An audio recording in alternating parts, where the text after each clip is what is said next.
Kanina may dumating akong sapatos. Yan. Sabi sa akin ng nanay, bakit ako bili ng sapatos? Eh, marami na.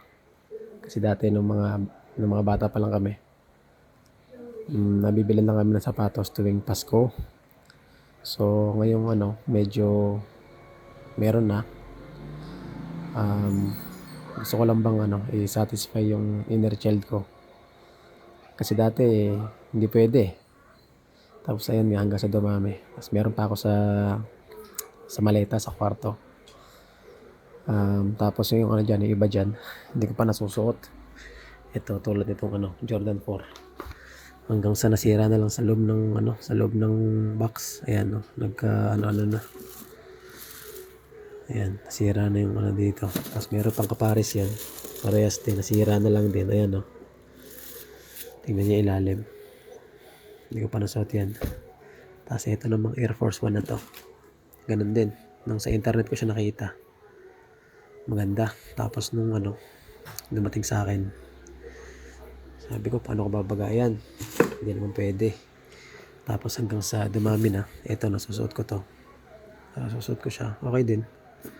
Tapos ito naman, tong Air Force 1 na to. Nagka-mold na lang din sa loob ng box. Ayan. Ayan. Tsaka yung sole niya, kung mapapansin nyo, ayan, parang may patsi-patsi ng mold. Tapos yung iba, nasusuot ko naman. Ito, kaya favorite ko yan kasi hindi natudumihan yan basta-basta. Tsaka ito, hindi rin. Kasi ako, pag nadumihan yung sapatos, hindi ako mapakali. Mayat-maya, pupunasan ko yan. Hindi naman pwedeng nasa labas ako. Punas ako ng punas. Kasi ito, ganun din.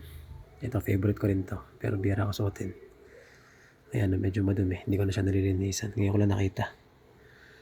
Ngayon ko lang ito nilabas. Huling labas ko na ng mga sapatos na ito, matagal na.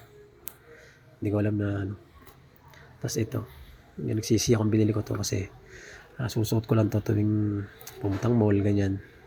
Sa hindi masyadong ito, yan. Ito madumi pala, hindi ko napansin. Ayun lang. Tapos ito, yan. Bihira ko rin gamitin. Tapos ito nga yung bago. Pag meron kayong gusto, bilhin nyo kasi ang buhay isa lang.